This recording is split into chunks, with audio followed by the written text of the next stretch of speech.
مذہب سے مطابقت رکھتا ہے.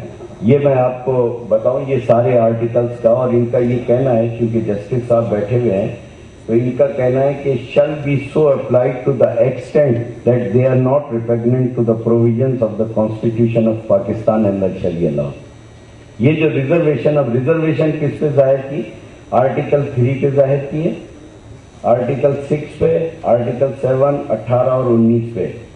اور اس میں جو ہے یہ آرٹیکل 3 جو ہے وہ یہ کہتا ہے کہ عورتوں اور مردوں کے درمیان تفریق نہیں ہونی چاہیے.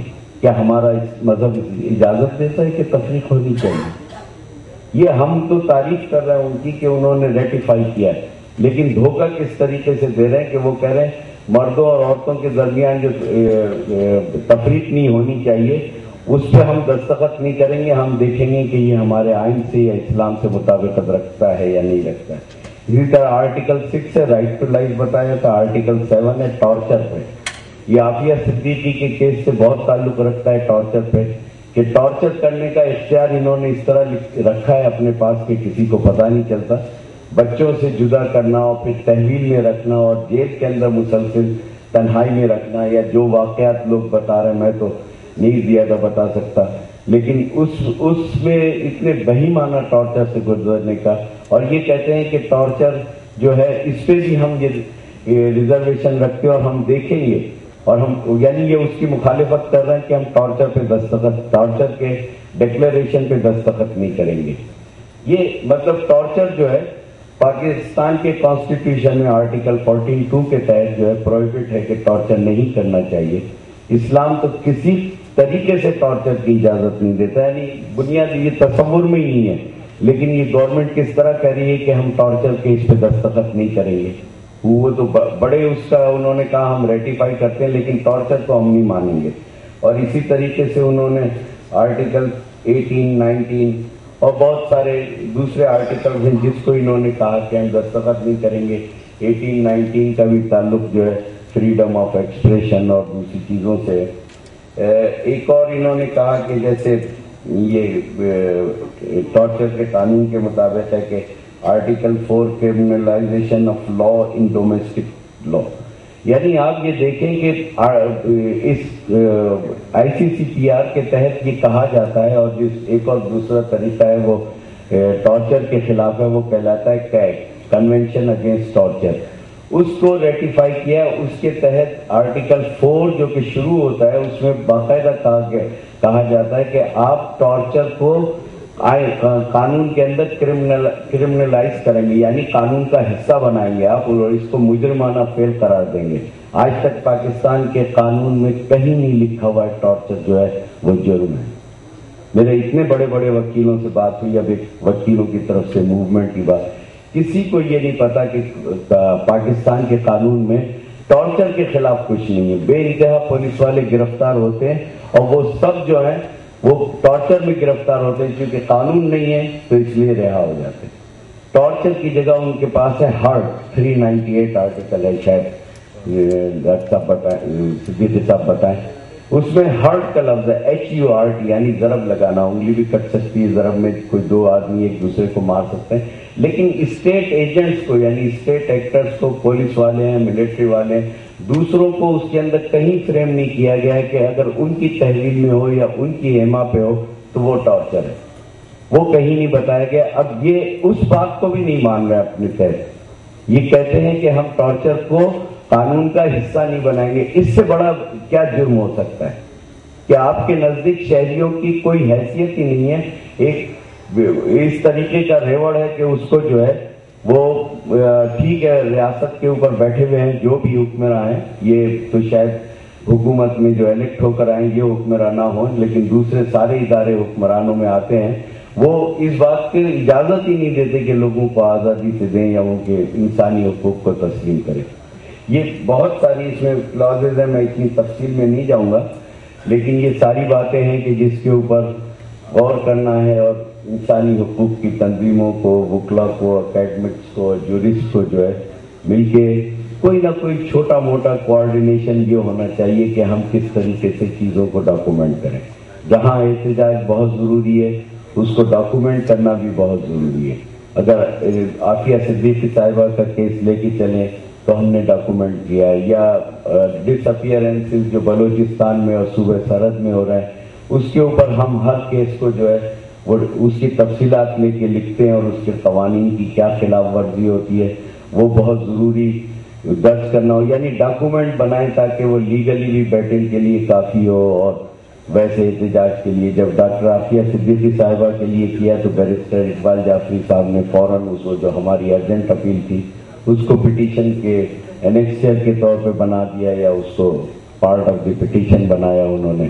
تو یہ باتیں میرے خیال ہے کچھ میں زیادہ ٹائم لے رہا ہوں گا تو اس میں یہ سلسلے جو ہے ان کو یہ بھی اعتراض ہے گورنمنٹ کو کہ جب ہر 2 سال بعد یا ہر 1 سال کے بعد جو ہے وہ جب اقوام متحدہ کی ہیومن رائٹس کونسل میں جب یہ بات ہوتی ہے کہ صاحب ہر کنٹری کی ہیومن رائٹس وائلیشنز کی جو ہے وہ ایک رپورٹ جاتی ہے، وہ رپورٹ میں جو ہے حکومت کو دینا پڑتا ہے ہر صورت میں اس کمیٹی کے آگے رپورٹ، اور اس کے ساتھ ہیومن رائٹس آرگنائزیشن بھی بتاتی ہیں کہ بھئی یہ خلاف ورزی. گورنمنٹ آف پاکستان نے کہا کہ ہم اس کمیٹی کو نہیں مانتے، یہ کمیٹی ہمارے اسلام اور آئین کے سے مطابقت نہیں رکھتی ہے، اس لیے ہم یہ رپورٹ دیں گے ہی نہیں. آپ بتائیے کہ یہ چیزیں ہم لوگوں کو معلوم نہیں ہوتی ہیں. میں تو اس پہ بہت لمبا چوڑا لکھوں گا اور بہت ساری باتیں، لیکن سب سے بڑا جرم ہے کہ یہ کہتے ہیں کہ ہم انسانی حقوق کی خلاف ورزیوں کی رپورٹ دیں گے نہیں کیونکہ ہم کمیٹی کو نہیں مانتے. یہ کیسی مطلب سویلائز بات ہے کہ آپ اتنے بڑے چارٹر کو دستخط بھی کرتے ہیں پھر آپ اپنے آپ کو بالکل اس سے علیحدہ رکھ کے اسلام کا نام لے آتے ہیں، کانسٹیٹیوشن کا نام لے آتے ہیں. کس کو بیوقوف بنا رہے ہیں؟ یعنی یہ سب ساری حکومتوں کا کام ہے، کسی ایک حکومت کا نہیں، کیونکہ ہم تو یہ سمجھتے ہیں کہ یہ کیوں نہیں انسانی حقوق کی خلاف ورزیوں پہ بات کہاں روکا جاتا ہے. یہ بہت سنگین قسم کے جرائم ہوتے ہیں جس پہ بات ہوتی ہے، اور میں اسی میں ہی اس پہ بات کروں گا. اور دوسری ہے ایکسٹریڈیشن یا ملک بدری کی بات. یہ بھی اس کے اوپر ان کا اعتراض ہے کہ یہ کہتے ہیں کہ یہ بھی ہم دیکھیں گے کہ اسلام کے مطابق چلتا ہے یا اس کے خلاف ہوتا ہے. آرٹیکل 12 ہے اس میں اور آرٹیکل 13 ہے ICCPR کا، اور اس میں ان کو یہ ہے کہ اس میں باقاعدہ یہ کہا گیا ہے کہ کسی شخص کو جو آپ اس کو کسی اور کے حوالے نہیں کر سکتے جہاں پہ کہ تشدد کا امکان ہے، اور جب تک کہ آپ کے پاس جرم نہ ہو اور آپ اپنے ملک میں خود اپنے قوانین کے تحت نہ کر لیں آپ کسی اور کو نہیں دے سکتے، اور خاص طور سے اس جگہ نہیں دے سکتے جہاں یہ امکان ہو کہ تشدد جو ہے، ٹارچر جو ہے وہ کیا جائے گا. اور یہ انہوں نے عافیہ صدیقی صاحبہ کے معاملے میں جو ہماری معلومات ہے اب تک ان کے حوالے کیا ہے بچوں سمیت، اس ملک میں جہاں بالکل ہی امکان ہے کہ وہاں تو ٹارچر ہونا ہے، وہاں تو اتنا کیموفلاج ہے کہ کوئی چیز پتہ ہی نہیں چلتی، کوئی چیز نکل کے نہیں آتی. یہ اتنا سنگین جرم ہے اور اس کو جو ہے ہماری گورنمنٹ کہتی ہے کہ ہم اس پہ نہیں بتائیں گے. بہرحال میں ڈاکٹر فوزیہ صدیقی صاحبہ کا شکریہ ادا کرتا ہوں، اور بہت سی باتیں جو کرنے کی ہیں. جب میں نے ہانگ کانگ سے فون کر کے ڈاکٹر صاحب کو بتایا، ڈاکٹر صاحبہ کو بتایا کہ ہم لوگ آ رہے ہیں، ہمارا 3 رکنی ڈیلیگیشن ہے اور ہم کو جو ہے وہ وقت دیجئے کہ ہم ملاقات کریں.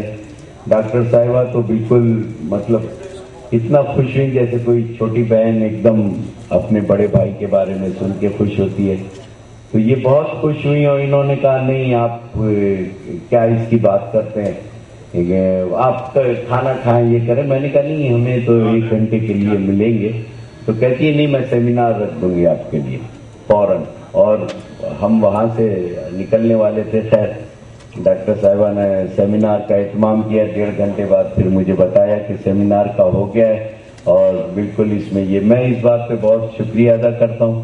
اور کسی انسانی حقوق کے ضمن جو بھی سلسلے ہوں آپ لوگ بھیجیے اور اس کو ہم ڈاکومنٹ کرتے ہیں. خاص طور سے ایک چھوٹی سی بات اور ہے کہ جو ڈس اپیئرنسز کے کیس ہیں اس میں صرف ڈس اپیئرنس کی بات نہ کریں لوگ، اس میں جو ہے یہ بتائیں کہ ایک فارم ہوتا ہے UNO کا ورکنگ گروپ کا، اس کا نام ہوتا ہے WGEID form working group against enforcement involuntary disappearances. اس کو بھرنا ضروری ہوتا ہے، اور اس میں اس فیملی کا جس کا لڑکا یا بچہ یا بہن گئی ہو وہ ضرور ان کی فیملی کا کنسنٹ لے، تبھی پھر وہاں سے UN سے یہ کارروائی ہوتی ہے۔ یہ ہمیں چھوٹی چھوٹی باتیں جو ہے اس کا دھیان رکھنا چاہیے انسانی حقوق کی تحریک کے دوران۔ ایک ڈاکومنٹیشن ہونا چاہیے، اور جو ان کی چیزیں ہیں UNO کی، اور جو مجھ سے رابطہ بھی کریں گے میں ان کو ٹیلی فون پہ بھی بتاؤں گا، لکھ کر بھی دوں گا کہ جو پروسیس ہوتے ہیں، کیونکہ ایجیٹیشن بالکل صحیح ہے لیکن اس کا امپیکٹ بھی اتنا اس سے زیادہ ڈاکومنٹیشن کی صورت میں ہوتا ہے۔ دونوں چیزیں ہونی چاہیے، یہ کریں۔ خاص طور سے ٹارچر کے خلاف تحریک چلائیں۔ ٹارچر اتنے ایک تضحیک آمیز اور تذلیل قسم کا ہے کہ جس میں انسانوں کو خوف میں مبتلا کیا جاتا ہے، بہت ہی خوف میں، اور اس ملک میں ٹارچر کے خلاف کچھ نہیں ہے۔ میں ڈاکٹر فوزیہ صاحبہ کا شکریہ ادا کرتا ہوں، سلیم مغل صاحب کا شکریہ ادا کرتا ہوں، اور میرا خیال ہے میں اپنی دوست کا احترام کروں۔ یہ جو ہے اس کے اوپر میں لائر سے خاص طور سے گزارش کروں گا کہ آپ کی تحریکیں جو بہت کامیاب رہی اور دنیا بھر کو اتنی امید رہی اس تحریک کے بارے میں، تو تھوڑا سا اس سے ہٹ کے ذرا ایسے بھی کام کریں جو لوگوں کے انسانی حقوق کے معاملات سے ہوں، اور جس میں لوگوں کو جو ہے قانونی امداد دی جائے اور ذرا ہلکا ہاتھ رکھ کے امداد دی جائے۔ اگر ایسا کیا جائے پروسیس تو بہت لوگ ان کے ساتھ ہوں گے، اور یہ اتنی بڑی امید ہے، میں جھوٹ نہیں کہہ رہا۔ سری لنکا ہمارے پاس ڈیسک ہے، سری لنکا، انڈیا، بنگلہ دیش، نیپال، یہ جو ساؤتھ ایشیا کے، یہ کہتے ہیں کہ رول ماڈل ہمیں ملا ہے پاکستان میں لائرس کی موومنٹ کے۔ آج کل کے واقعات ذرا ڈسٹرب کرتے ہیں، وہ سمجھتے ہیں کہ اس موومنٹ کو چینج ہونا چاہیے اور ذرا انسانی حقوق کی طرف جائیں۔ شکریہ بہت بہت۔